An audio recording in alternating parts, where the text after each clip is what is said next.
Welcome. You are listening to the Mindful Minute, meditations created for everyday joy. I'm your host, Meryl Arnett, and my passion is making meditation accessible and enjoyable. This podcast is recorded from my live Monday night meditation class, where we have a brief discussion followed by a guided meditation. If you would like to access these meditation practices as standalone audio files for your daily practice, please subscribe to my newsletter at merylarnett.com. It's free, and you'll receive a new mini meditation each week, along with behind-the-scenes content and bonus material for each podcast episode. All right, let's grab a cup of tea, a comfy seat, and settle in for today's practice.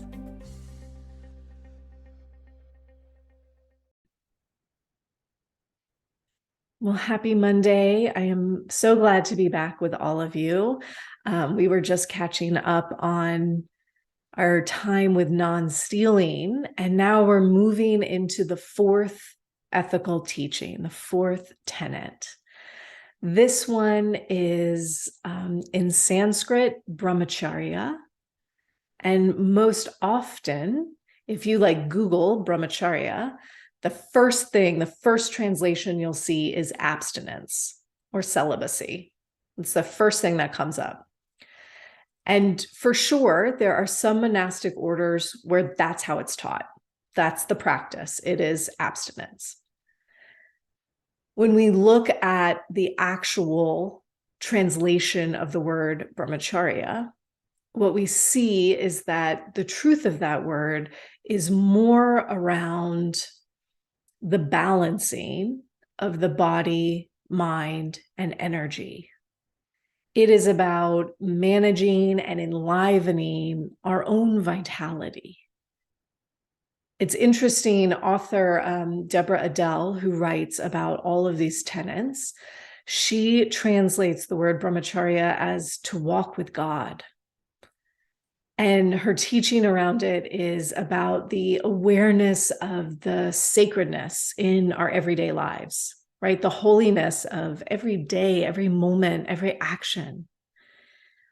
And whether we're exploring vitality or sanctity, we simply can't be aware of it when we are lost in excess. And so the translation or the word that we would most often use when talking about this ethical teaching, when you look through the tantric lens, which is what we're looking at, and also through Buddhism, is non-excess. Non-excess. And, we tend to be a people of excess. Right? Let's just name it what it is. If we live in a, modern capitalistic culture, we're people of excess, right? We have excess stuff. We have excess work. We have excess food a lot of the time. We might have excess entertainment. We could have excess spirituality and wellness if we're not careful, right? We're we want all the things. And, most of the time, we can get whatever we want in 24 hours delivered to our door. My son wanted a book. I'm never one to say no to books. You ask me for a book, I'm going to buy you the book instantly. He wanted a book, but it was going to take 2 days to get here. And you would have thought I told him books have stopped being published. The reaction was so intense because it was going to take 2 days instead of one. And I was like, right, excess. We expect it to be here today. And, in most countries, let's be real, we could also just throw it out and pay somebody to come take it away and hide all of our excess so we don't ever have to acknowledge the horror of it, right? When we think about the excess of stuff, and I know we've all done the you get that mad wild hair and you're like, I'm cleaning out the closet, right? I'm cleaning out under the bed. and you pull out all bags and bags of crap that you're like, how did this accumulate? And you get rid of it all. And 6 months later, we do it all over again, right? Even with the best of intentions, we just do it over and over again. And it's, I have been thinking a lot actually about that excess, even in wellness spaces, in sort of the spiritual self-care spaces. And I'll be talking to people and it's like, the crystals and the tarot decks and the bath salts, and like, I'm going to have my birth chart read and my Akashic records opened, and I'm going to do all of these things. And I'm not knocking any of them. I'm not. And also, that's a lot of things to be doing, right? And so we start to work this tenet of non-excess to pay attention to how we're living inside of excess and maybe not even noticing it. I was gifted, speaking of books that I love, I was gifted a book for my birthday that I'm reading right now. It's a book published by the Foxfire organization. Foxfire is a nonprofit in North Georgia that works to preserve the history of Southern Appalachia, like the mountain folk of Southern Appalachia. It's really cool. Like, you should definitely look them up. I'm completely in love with this book. And the book it's interviews mostly. It's like these North Georgia high school and college students that go into the mountains and they interview the old folk and they ask about their lives and record these stories. And in story after story after story, they're talking about growing up literally with no money, like not a little money, but there was no income. There was no money. And everything they had, they grew or made or got from a neighbor. And I'm not saying this to like romanticize that or be like, we should all have no income. That's not what I'm saying. But I think it's really interesting to think about that in juxtaposition with our Amazon addicted ways, right? I can't stop thinking about it when I'm reading the book. Like, we have a tiny little garden bed. We grow like, I don't know, maybe 5 vegetables at a time. And it got really cold in Georgia this winter for a couple days, like insanely cold for Georgia. And it killed everything in my bed. Like, there's nothing. And I'm like, oh, darn, my Brussels sprouts didn't make it this year. Bummer, right? And I'm very fortunate that that is not going to impact how I'm eating this winter, right? And in these stories, like, that absolutely would have impacted how they ate for the winter, right? And there are people in this world in this moment who absolutely are impacted because of weather. The farmers that I buy produce from, so many of them sent out notifications being like, whoa, that freeze was not good for us, right? So we start to think about just having this awareness around what we have access to, what we take it for granted as normal and easy, when in fact maybe isn't. So when we think about excess of possessions, we could start just by exploring the question, do I really need this? When you're like going to click the buy now button, do I really need this? And if I couldn't get it, how would I make do without it? And after you answer those 2 questions, the last question I would invite you to ask is, how quickly will I be throwing this away?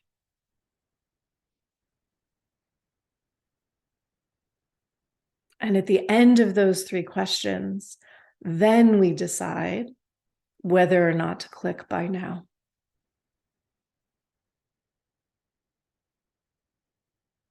And of course, as with all of these tenets, we can go deeper because it's not just about our stuff, right? We have excess in our doing, the things that we strive for and work towards, the ways that we eat, drink, entertain ourselves, the ways that we exercise or expect our bodies to perform.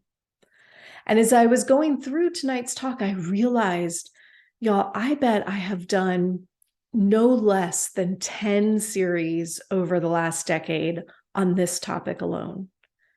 And I've never named it non-excess, but that's what it's all been about. A couple years ago, I did an enoughness series. Some of you might remember. It was about doing enough, having enough, being enough, non-excess. I did a mindful living series all about non-excess, right? A couple times I've shared this story, and I decided to share it again because I think it's been at least a year since I've shared it. It's maybe one of my all-time favorites. So this was multiple decades ago at this point. I think it was in like 07, 08. The Washington Post did this unbelievable story. They put on a social science experiment, and it was such a cool story. And what they did is they took Joshua Bell, one of the world's greatest violinists, and they dressed him in street clothes. You know, he wasn't in a tux. He was in his ball cap, jeans, and they put him in the DC Metro in morning rush hour. And they set him up like in a little corner, and he opened his violin case on the ground, put a couple coins in there to like seed it, right? And he pulled out his Stradivarius violin worth multiple millions of dollars. And the night before, he had sold out the Boston Symphony Orchestra, sold it out, $100 a ticket, right? And he played in the DC Metro station for 45 minutes on his multi-million-dollar violin. He played 6 classical pieces that are considered to be incredibly beautiful and incredibly difficult to play. And the question that the Washington Post asked was, how many people are going to stop and listen? When you're in a hurry, will you stop for beauty? That was the question. So I'm not going to ask you to actually answer this, but I will ask you to think of the answer in your head. More than 1,000 people walked by him in 45 minutes. Just to yourself, think about how many people would you guess stopped for a couple minutes?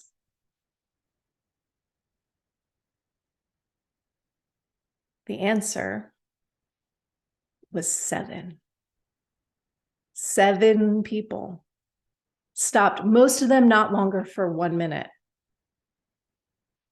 Joshua Bell, multi-million-dollar violin, one of the world's greatest violin players to this day. The question was, when you're in a rush, can you appreciate beauty? And the answer was overwhelmingly, no, I cannot. It is 8:30 and I have to be at work at 9. Right? Sarah says, I've been late to work for staring at the moon and the stars. Awesome. I fully support it. I don't want you to get fired, but awesome. You should stare at the moon and the stars. We should stop for Joshua Bell, right? And this is the fullness of the teaching of non-excess, right? This is the teaching right here, is appreciate beauty. Slow down. The way that I love, the wording that I love, or the teaching that I love around this is, when life feels dull and ordinary, you are lost in excess. When life feels dull and ordinary, you are lost in excess. That is saying to us, take a break. Stop. This is the teaching. Stop. Notice the sunrise. Notice the sunset. Notice the stars and the moon, or the birds in the backyard. Right? Notice your child laughing or misbehaving. Notice the way your coffee smells, right? Go to bed a little earlier, get up a little earlier. Put your phone down. We start to stop. Restraint, even, could be the word. And this is the interesting thing. Like, so we're talking about this, and you're like, okay, so really this teaching is around pleasure, right? This is the pleasure principle, is like, wake up. It is not a mistake that we're alive. We're meant to be alive and awake for that aliveness. The tricky part is to see the beauty, to see the sacredness and the magic. It's not a bacchanalian free-for-all. It's actually the restraint. It's limiting the excess that lets us fully feel alive and vital and appreciate the sanctity in whatever your daily life looks like.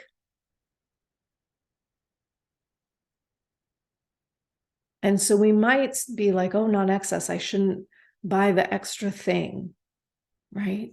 For sure. Let's think about that. But let's also remember that this teaching is around pleasure. Don't buy the thing because you don't want it to block your joy, right? Make room for yourself, for your life. So we're going to practice in a minute. And then we'll spend the week exploring non-excess. And I want to plant the same reminder I'm trying to plant every week, which is, please remember that we're not meant to go 110% immediately, right? Don't, like, Marie Kondo the shit out of your house, okay? Take a breath, calm down. We're all going to be okay. And maybe you will at some point, but also you could just pause for a second before you hit buy. And you might still hit buy.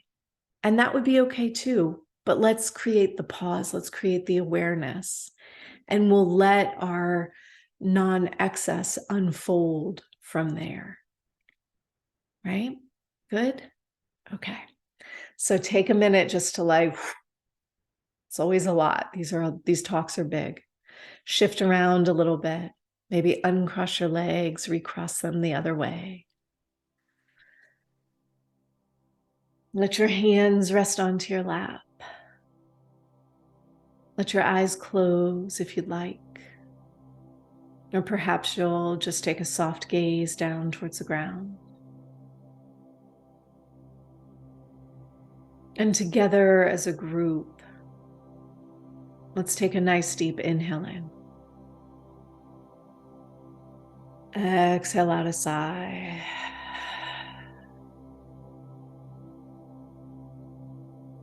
And we'll just do that again, inhaling deeply. Exhaling out a sigh.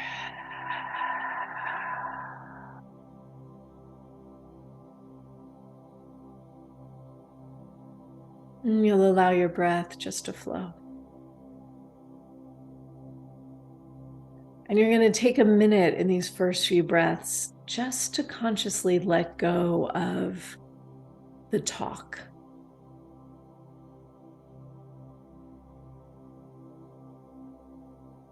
To let go of all the ideas, the plans, the expectations that might be churning inside you in this moment.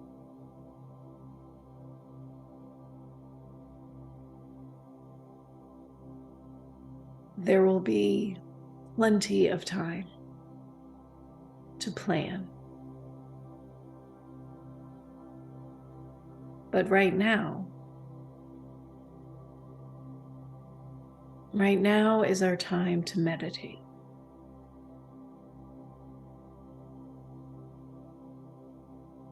And so we'll just say that silently to ourselves. Now is my time to meditate.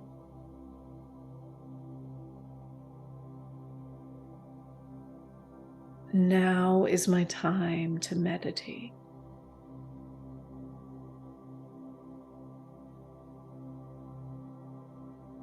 And as you say those words to yourself, I wonder if you can find a way to sit down a little more.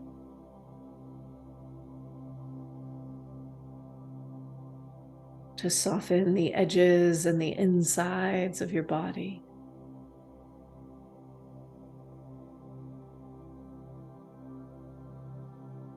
To let yourself go into the cushion or chair beneath you.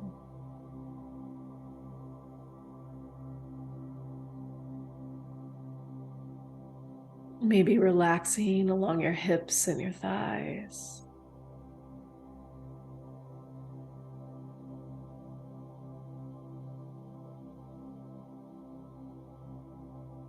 And perhaps softening across the muscles of your belly.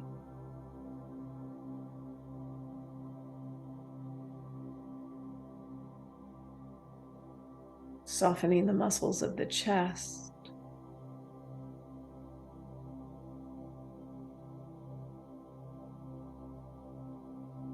And across your shoulders.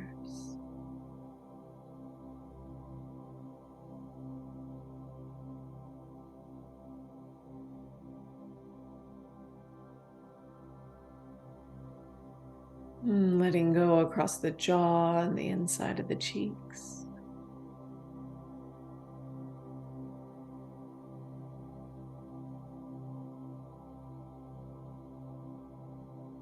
Softening the skin of the forehead.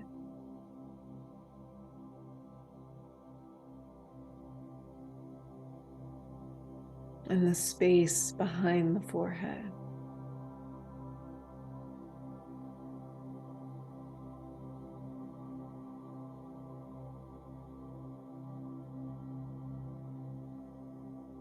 And for a moment, maybe you'll bring your awareness to the whole right side of the spine.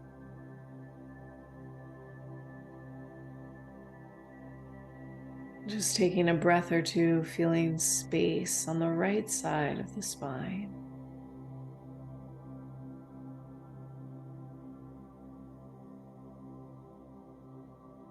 And creating that same sense of space on the left side of the spine.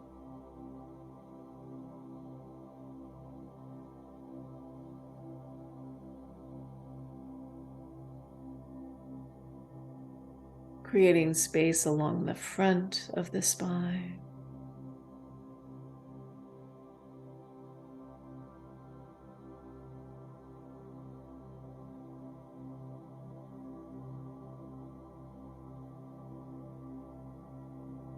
And space along the back side of your spine.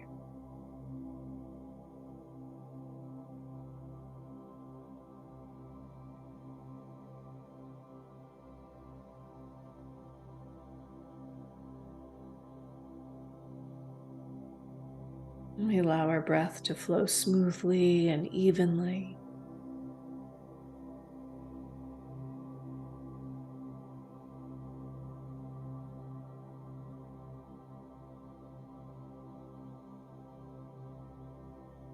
And bring our awareness all the way down to the very base of the body. The base of the pelvis. Base of the spine. This is where we would feel the element of earth in the body.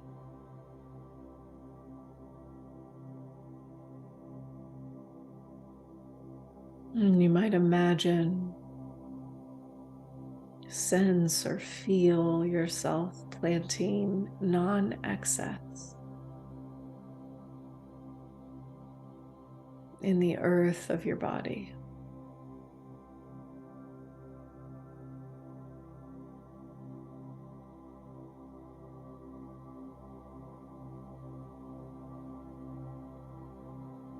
Breathing in and out the base of the spine and just feeling yourself plant non-excess here at the base.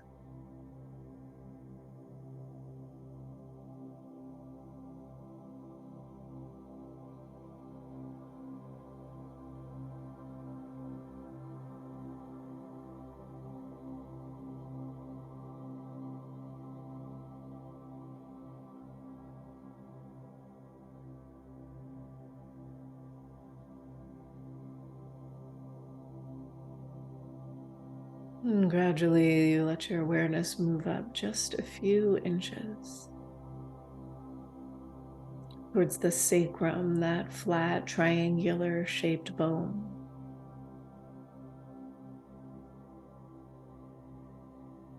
This is the home of water.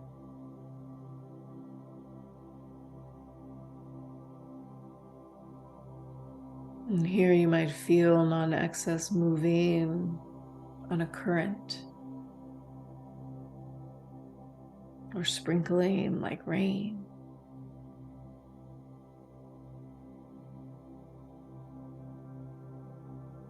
Allowing this idea of non-excess to just flow through the body.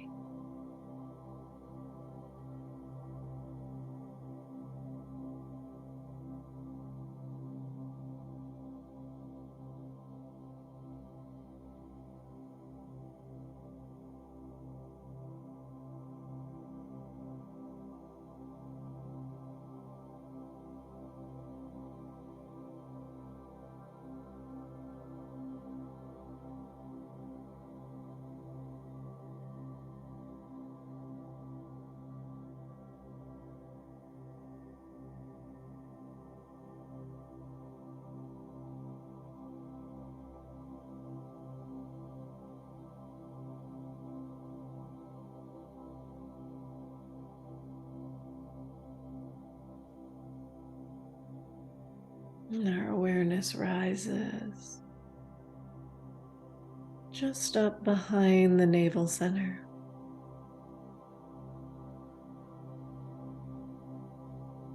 The home of fire here.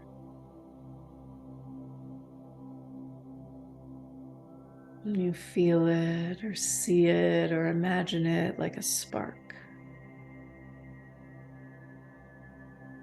An igniting or an energizing.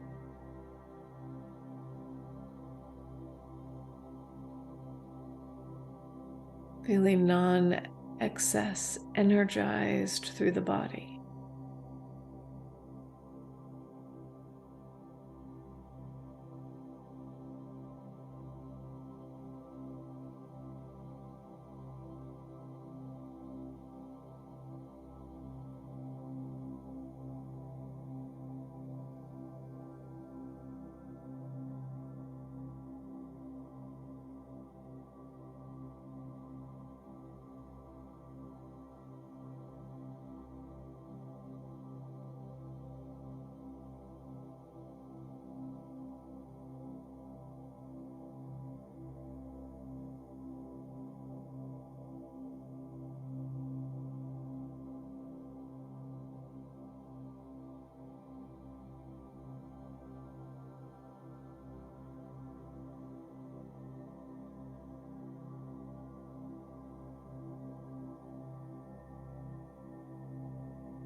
And our awareness rises once more towards the center of the chest. Breathing in and out of the heart center. The home of air.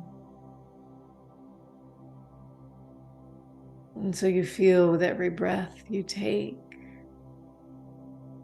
this idea, this practice of non-excess moving through you and around you.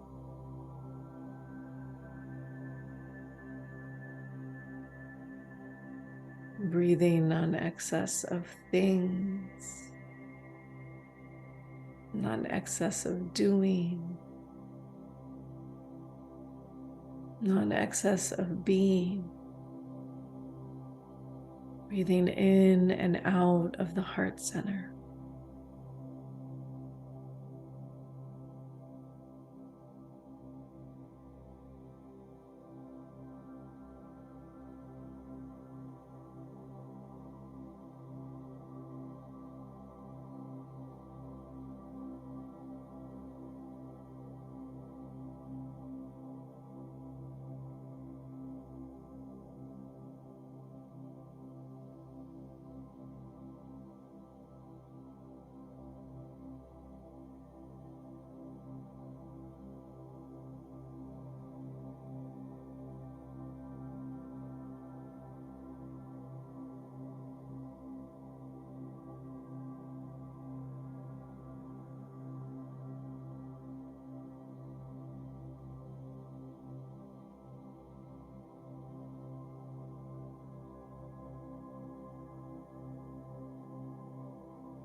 And gradually let your awareness move towards the center of the throat. This is ether. Ether is the space that contains it all.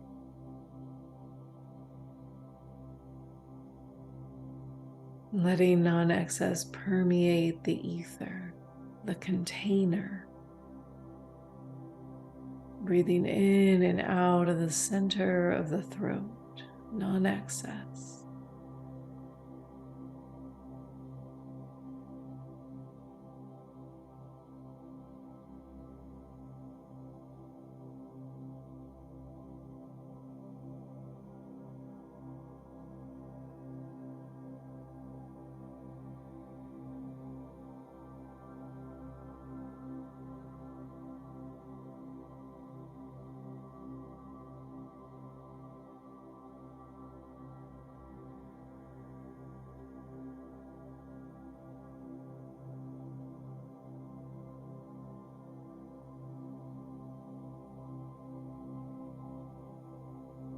And your awareness travels up now and right into the middle of the brain.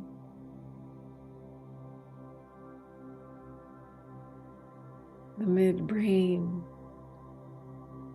beyond all the elements at this point. Feel the idea, the practice of non-excess taking root here as you breathe in and out the center of the brain.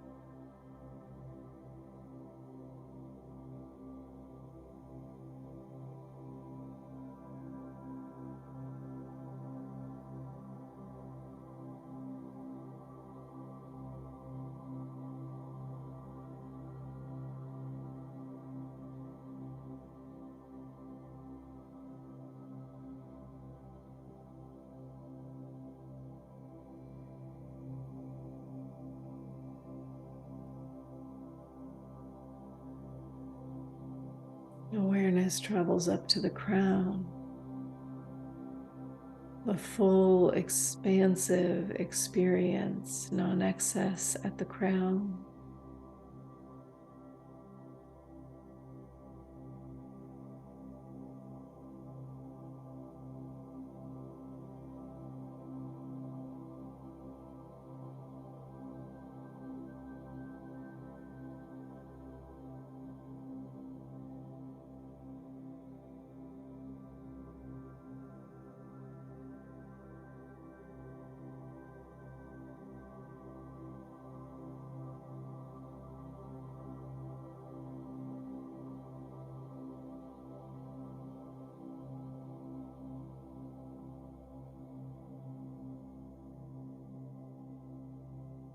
Bringing your awareness back down to the midbrain, breathing in and out of the midbrain.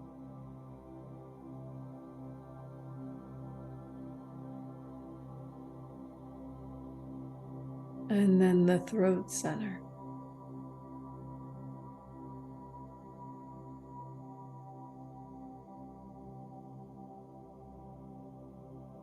and the heart center.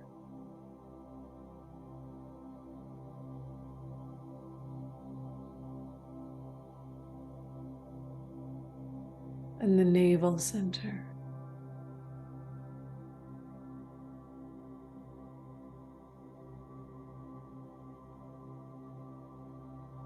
And down through the sacrum, breathing in and out.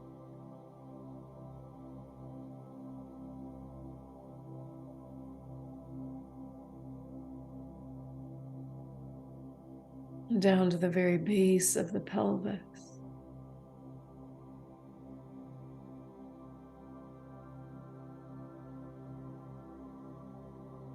And taking this last moment to simply feel the body breathing,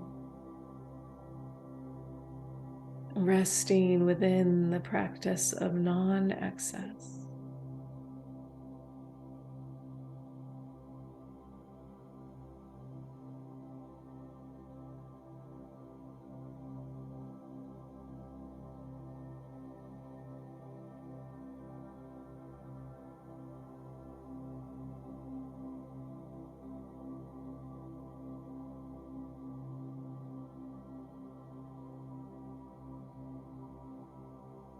And feel your breath deepen here.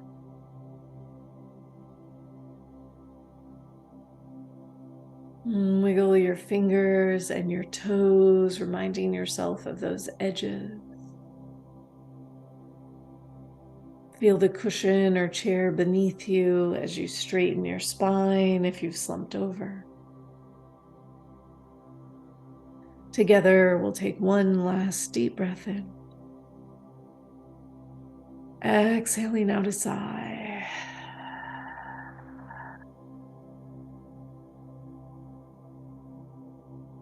And taking all the time you need to let go of your practice, to blink your eyes open once again.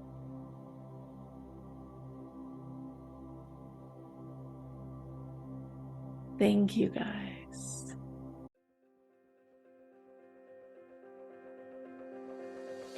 Thanks for listening to the Mindful Minute. If you enjoyed today's episode, please consider sharing it with a friend or leaving me a review wherever you get your podcasts. This helps others to find the show, and let's face it, we could definitely use more meditators in this world. The Mindful Minute is recorded on Muskogee land and produced with the support of Madeline Day Production Management and Brianna Nielsen Virtual Assistants. To join my live classes, ask questions, or learn more about my teacher trainings, please visit merylarnett.com. Thanks again for listening. I'll see you guys next week.